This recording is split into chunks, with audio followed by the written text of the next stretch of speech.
Right, so today what I'm going to be talking about is minor scales, and much is made of lots of variations on minor scales. In fact, it's worth noting that much is made of variations on anything to do with scales. The bottom line, I suppose, is if you're trying to sell a book on scales, what you want to be saying is there's loads of them, rather the same as the approach to selling chord books, I suspect. What I'm going to do today is just see if I can clarify some of the things which are going to be useful to us and some of the things which are unlikely to be any use to us, unless we're trying to play stuff which sounds weird. Now, if you're trying to play stuff which sounds weird, that's fine. There's all sorts of stuff you can do, but I'm talking about the mainstream sounds and things that people might whistle on their way home, let's put it that way.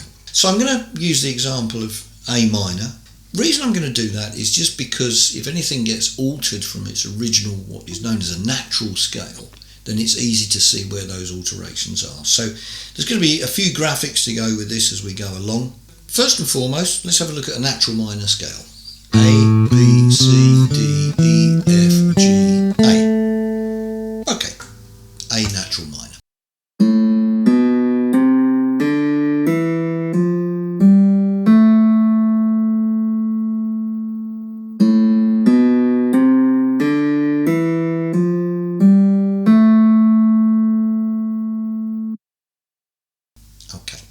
Next thing I'm going to look at is what's known as a harmonic minor. Now this adds a G sharp to our A minor scale.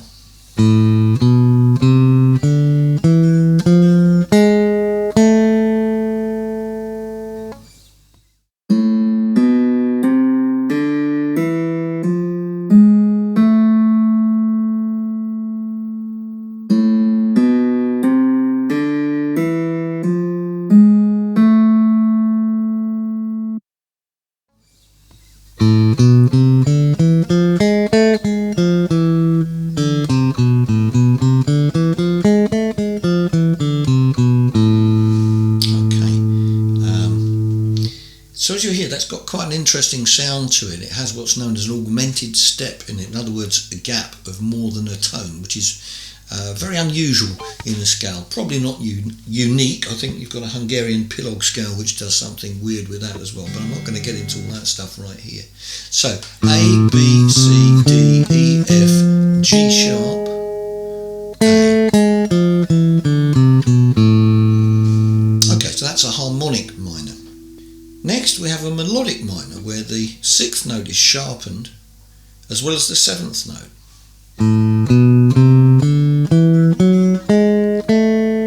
Okay, but on the way down these sharps are cancelled out.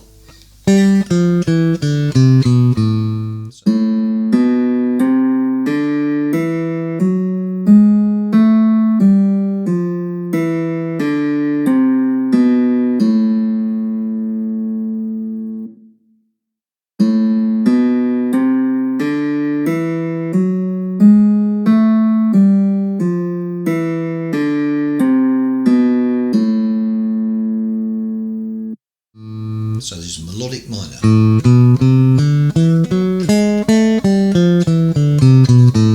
Okay, again, slightly odd sound there, but anyway. Now next we come to another scale which is known as a jazz melodic scale. Now this is fantastically useful if you're playing jazz and not really much use if you're playing rock. So this involves the same thing as a melodic minor did, but both directions. So A, B, C, D, E, F sharp, G sharp, A, and the same on the way back down.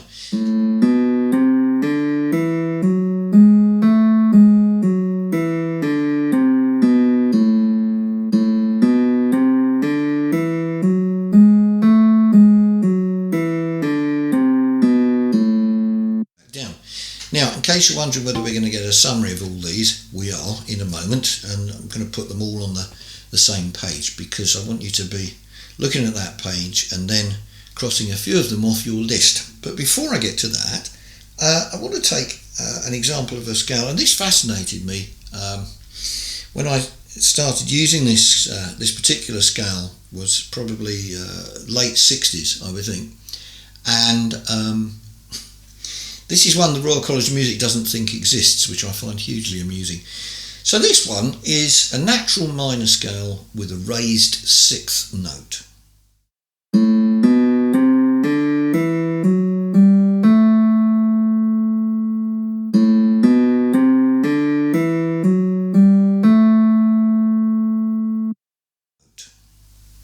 it's not harmonic, it's not melodic, and it's not natural, and it's not a jazz melodic scale either.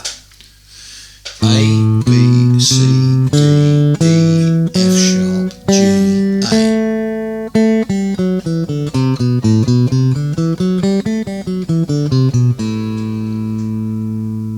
Okay, now, this all sounds rather stodgy, and in honesty, it is as stodgy as hell. So we want to get away from this sort of thinking as rapidly as we can. But we don't just want to be sitting on the sideline saying, well, that's a load of rubbish and we don't need it if we haven't checked it out, because otherwise we could be in danger of missing something that would be very useful. So the best way of explaining what I'm about to get to is actually to play you a little bit of Layla. Okay. Suppose I do this. Okay, that sounds normal, doesn't it? Yeah? Okay, what if I went like this?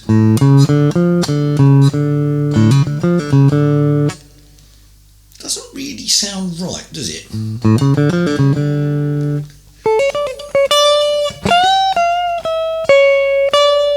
It doesn't do that, does it? Okay, now I could go on playing loads of examples, but I'm just going to play one more. This is an old 10cc thing.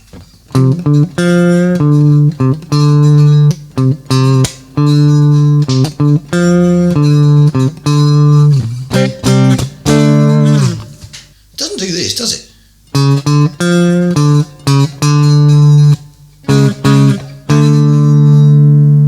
Yeah, any more than You Really Got Me goes.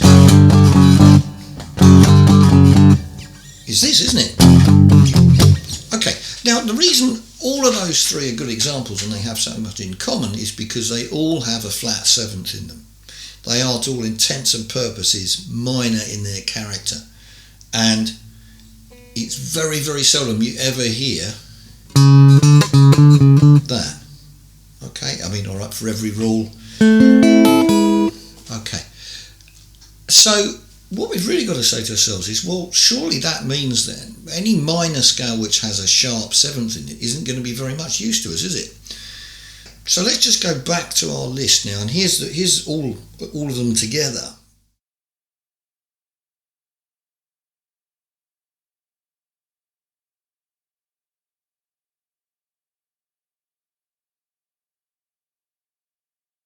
Okay, now I'm going to go back to the list again in a second, but if you look across that list then, what you can see is that there are quite a lot of those scales which have a G sharp in them, which are not going to be any use for playing over rock stuff. Okay, again, unless we want to sound strange, in which case that's fine, but okay. So let's have a look then. Well, that means the melodic minor is not really going to be any use to us. This is a lot about genres because there are certain situations in jazz where it will work fine, but we're not talking about jazz here. We're talking about just pretty much straight ahead rock playing. Okay, so melodic minor's not really any use to us. Well, the jazz melodic minor is something we want to leave alone, at least for the moment. There are ways you can use it, but this is way down the line. So, yeah, if you want to play something that sounds weird, you know,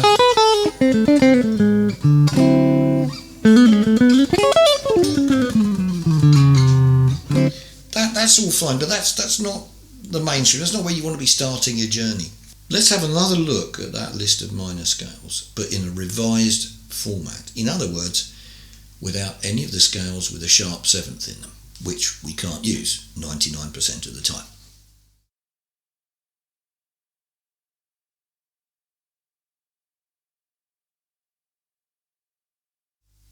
Okay, so that leaves us with two, doesn't it?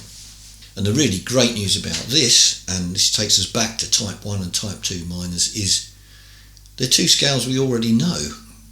If you look at what we've got there, we've got one scale which is all the white notes, that's a C scale, and we've got one which has an F sharp in it, which is a G scale. So having investigated some of the other options minor scale wise, by and large we know the very great majority of what we need to know about minor scales just because we have a command of major scales. We also need to know how to apply that, of course, and going back to type 1s and type 2 minors, that's something well worth having a look at. Now, I've put this video, I think, arguably in the middle of a series, because it's important when you're talking to people about stuff that you don't patronise people and you don't say, well, you really have to believe this just because it's me saying it. I'm a great believer in saying, well, look, here's the example, and I've investigated many sorts of techniques and theory and stuff, because I never want to be the person who says, well, it's rubbish. I haven't actually tried it, but it's rubbish. Or I don't want to be the person who says, well, this isn't really very useful to anybody. Oh, by the way, I haven't actually tried it. Well, who am I to say then? I'll give you a little example. Just a youngster when this came out. And it's a Stevie Wonder song. And then it had this line. Okay, so this was the intro to You Are the Sunshine of My Life.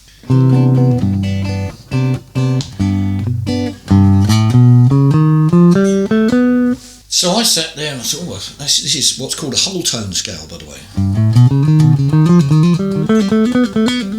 Anyway, so I was there for weeks going.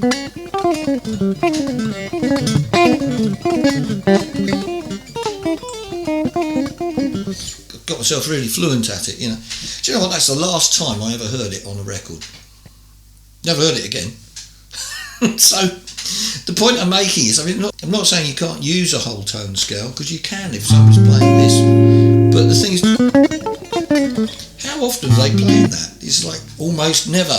So as a player, you need to make the most of your time, and you're always under pressure to get stuff done. Life happens just because you're a guitar player. Life doesn't stop happening. So you have to be efficient about what you do. And what you don't want to be doing is being an expert at finding the way to a destination that no one ever really wants to go to. That's the point of it.